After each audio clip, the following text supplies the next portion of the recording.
চলছে কাফেলা। সিরিয়া সীমান্তের দুর্গম মরুপথ, সন্ধ্যা আগত, আলো আধারিতে আচ্ছন্ন হয়ে আসছে ধরাতল। যাত্রীরা শ্রান্ত অবসন্ন। এখানেই রাত কাটাতে হবে। তাঁবু বানানোর আদেশ এলো দলের সর্দারের কাছ থেকে। সন্ধ্যা পার হয়ে অন্ধকার ছড়িয়ে পড়ল। এলো গভীর রাত। ঘুমের কোলে ঢলে পড়েছে গোটা কাফেলা। সবাই অচেতন। নিজ তাঁবুতে 8 বছরের শিশুপুত্র জায়েদকে নিয়ে ঘুমাচ্ছেন সৌদা বিনতে সালাবা। উত্তর আরবের দুমাতুল জান্দাল জনপদে বাস তার। সেখানকার কালাব গোত্রের সর্দার হারিসা বিন সারাহিলের সহধর্মিনী তিনি। পুত্রকে নিয়ে যাচ্ছেন পিতৃগোত্রে।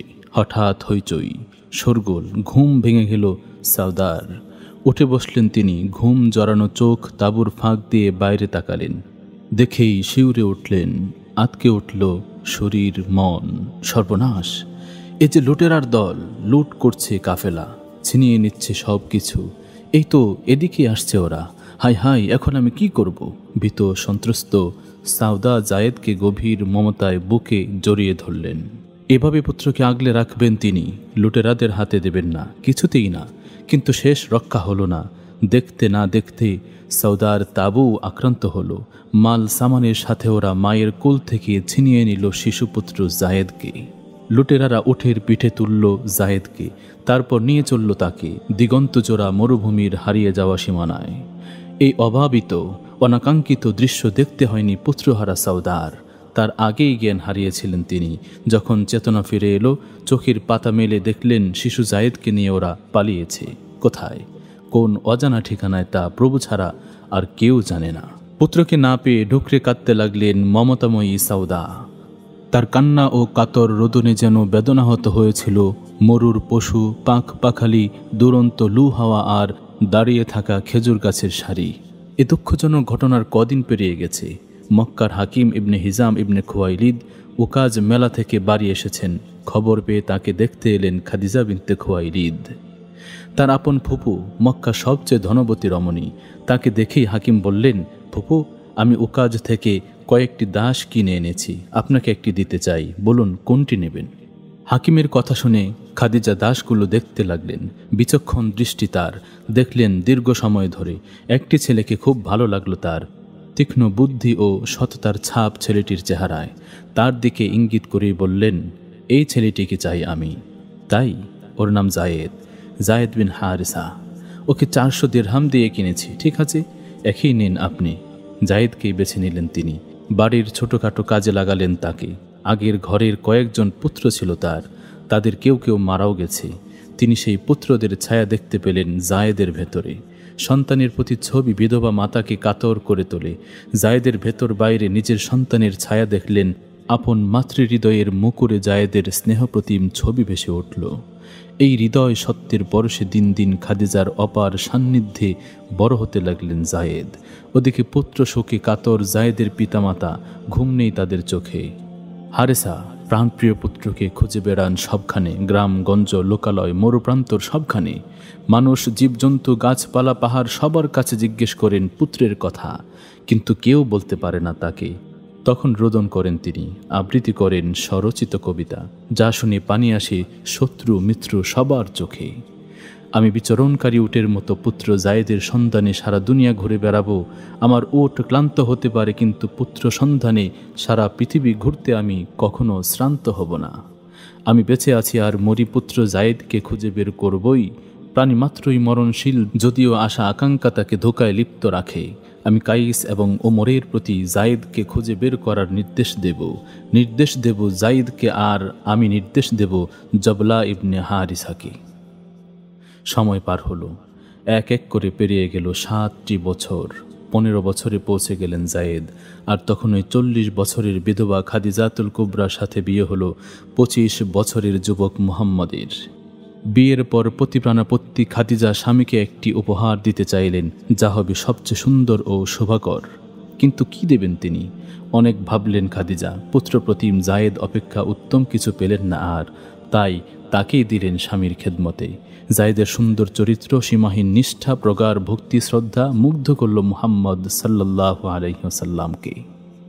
তিনি দাসত্ব থেকে মুক্তি দিলেন তাকে, গ্রহণ করলেন নিজ পুত্ররূপে। দিনে দিনে জায়েদের প্রতি তার স্নেহ মমতা এমন পর্যায়ে পৌঁছালো যে তাকে ছাড়া তিনি থাকতেই পারেন না। জায়েদও পারেন না মনিব মুহাম্মদকে ছেড়ে থাকতে। মুহাম্মদের অপত্য স্নেহের ছায়ায় দিন কাটতে লাগলো জায়েদের। একবার হজের সময় এলো। হজ করতে কালাব গোত্রের কয়েকজন লোক মক্কায় এসেছে। কাবা তওয়াফ করার সময় তারা মুখোমুখি হলো জায়েদের। তারা চিনতে পারল জায়েদকে। জায়েদও চিনে ফেললেন তাদের। কুশল বিনিময় হলো পরস্পরের। হজ শেষ হলো। লোকগুলো ফিরে গেল নিজ গোত্রে। হারিসাকে জানালো জায়েদের খবর। হারানো ছেলের সন্ধান পেয়ে আনন্দে আত্মহারা হয়ে উঠলেন হারিসা। সেই মুহূর্তে ভাই কাবকে সঙ্গে নিয়ে রওনা হলেন মক্কায়। দুমাতুল জান্দাল থেকে মক্কা অনেক দূরের পথ। বিরামহীন পথ চলতে লাগলেন তারা। চলতে চলতে পৌঁছে গেলেন এক সময়। তারপর হাজির হলেন মুহাম্মদ বিন আবদুল্লাহর কাছে। বিনয়ের সাথে বললেন, হে আব্দুল মুত্তালিবের বংশধর, আপনারা আল্লাহর ঘরের প্রতিবেশী, অসহায়ের সাহায্যকারী, ক্ষুধার্তকে অন্ন দানকারী, আশ্রয় প্রার্থীকে আশ্রয় দানকারী। আপনার কাছে আমার যে ছেলেটি আছে তার ব্যাপারে এসেছি আমরা। মুক্তিপণ সঙ্গে নিয়ে এসেছি। আমাদের প্রতি অনুগ্রহ করুন। আপনার ইচ্ছামতো মুক্তিপণ ধার্য করুন। আপনারা কোন ছেলের কথা বলছেন? জিজ্ঞেস করলেন মুহাম্মদ। আপনার দাস জায়েদ ইবনে হারিসা। আপনারা কি চান আমি মুক্তিপণের চেয়ে ভালো কিছুর ব্যবস্থা করি? সেটা কি? আমি তাকে আপনাদের সামনে ডাকছি। সে স্বেচ্ছায় নির্ধারণ করুক আমার সাথে থাকবে না আপনাদের সাথে যাবে। যদি আপনাদের সাথে যেতে চায় মুক্তিপণ ছাড়াই তাকে নিয়ে যাবেন, আর আমার সাথে থাকতে চাইলে আমার কিছু করার নেই। আপনি বড় ন্যায় বিচারের কথা বলেছেন। খুশি হয়ে বলল তারা। ডাকা হলো জায়েদকে। তিনি এসেই দাঁড়িয়ে রইলেন নির্বাক। সেখানে উপস্থিত সবাই, কারো মুখে কোনো কথা নেই। জায়েদ, এরা কারা জানো? জিজ্ঞেস করলেন মুহাম্মদ। জানি, ইনি আমার পিতা আর উনি আমার চাচা কাব। যাও, তাদের কুশল সংবাদ নাও। এগিয়ে গেলেন জায়েদ। মিলিত হলেন পিতা ও চাচার সাথে। হারানো ছেলেকে ফিরে পেয়ে যেন আকাশের চাঁদ হাতে পেলেন হারিসা। পুত্রকে বুকে জড়িয়ে ধরে কাঁদতে লাগলেন তিনি। চোখের পানিতে দাড়ি কাপড় ভিজে গেল তার। পিতা পুত্রের মিলনের এ দৃশ্য দেখে উপস্থিত লোকদের চোখেও এলো আনন্দ অশ্রু। কেঁদে ফেললেন তারাও। কিছুক্ষণ কেটে গেল। আবেগ কিছুটা শিথিল হলো।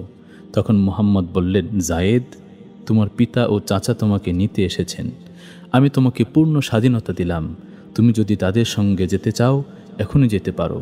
হে আমার মনিব, আপনার চেয়ে আর কাউকে আমি বড় করে দেখতে পারিনি। আল্লাহর ওয়াস্তে আমাকে আপনার কদম মোবারক থেকে বিচ্ছিন্ন করবেন না, মিনতি সুরে বললেন জায়েদ। জায়েদের কথা শুনে বিস্ময়ে হতবাক হয়ে গেলেন হারিসা। নিজের কানকেও তিনি যেন বিশ্বাস করতে পারছেন না। ভুল শোনেননি তো? না, তিনি তো স্পষ্ট শুনছেন ছেলের কথা। জায়েদ, তোমার সর্বনাশ হোক। আপন পিতা মাতাকে ছেড়ে তুমি গোলামীর জীবন বেছে নিচ্ছ, বললেন হারিসা। এই মানুষটির মধ্যে আমি এমন কিছু দেখেছি যাতে আমি তাকে কখনো ছেড়ে যেতে পারবো না, বললেন জায়েদ। জায়েদের সিদ্ধান্ত শুনলেন মুহাম্মদ। খুব খুশি হলেন তিনি। জায়েদের কাছে গেলেন তিনি, তার হাত ধরলেন, তারপর তাকে নিয়ে চললেন কাবার দিকে। হারিসা ও সমবেত লোকেরাও চলল তাদের পিছে পিছে। বিরাট কৌতূহল তাদের মনে। মুহাম্মদ কি করেন তা দেখতে চায় তারা। হাজরে আসওয়াদের পাশে গিয়ে দাঁড়ালেন মুহাম্মদ। তারপর সমবেত কুরাইশদের উদ্দেশ্যে বললেন, হে কুরাইশরা, তোমরা সাক্ষী থাকো, আজ থেকে জায়েদ আমার ছেলে। সে আমার উত্তরাধিকারী আর আমি তার উত্তরাধিকারী। মুহাম্মদের এ ঘোষণায় ভীষণ আনন্দিত হলেন হারিসা। আনন্দে কেঁদে ফেললেন তিনি। তার মনে আর কোনো দুঃখ রইল না। জায়েদ একজন মহাপ্রাণ মানুষের কাছে আছে, ভাবলেন তিনি। তাই খুশি মনে ফিরে গেলেন বাড়ি। তারপর কেটে গেল আরও কয়েকটি বছর। মুহাম্মদ সাল্লাল্লাহু আলাইহি ওয়াসাল্লামের নবুয়াত প্রাপ্তি হলো 40 বছর বয়সে। সাথে সাথে ইসলাম গ্রহণ করলেন তার সহধর্মিনী খাদিজাতুল কুবরা ও চাচাতো ভাই আলী রাদিয়াল্লাহু তাআলা আনহু। তাদের সাথে জায়েদেরও এই জ্যোতির্ময় আলোয় আলোকিত হতে মন চাইল, কেননা এ আলোর আহ্বানকারী তো তার স্মৃতিতে চিরভাস্বর বাস্তব ছায়ার মতো। তিনি কোনো দিন মিথ্যা বলেননি, কোনো দিন জায়েদকে কোনো কাজের জন্য ধিক্কার দেননি, তিরস্কার করেননি। স্নেহের মায়ার বন্ধনে বেঁধে ফেলেছেন তাকে। তার হৃদয়ের আলো জায়েদের হৃদয়ে জেলে দিতে চান। ইসলামের আলোয় দীপিত করতে চান কৃতদাসের আপন সত্তাকে। তাই মহানবী সাল্লাল্লাহু আলাইহি ওয়াসাল্লাম যে আহ্বান জানালেন জায়েদকে, তাতে তিনি সাড়া দিলেন। জীবন তার সফল হলো। দিনে দিনে আরও প্রাপ্তি, আরও সাফল্য। কৃতদাস জায়েদ একদিন মুতা যুদ্ধের সেনাপতি পদ পেলেন। শহীদের অমীয় সুদাপান করলেন। মহামানবের স্বর্ণালী সান্নিধ্যে ইতিহাসের বরণীয় পুরুষের স্মৃতিতে পা রাখলেন।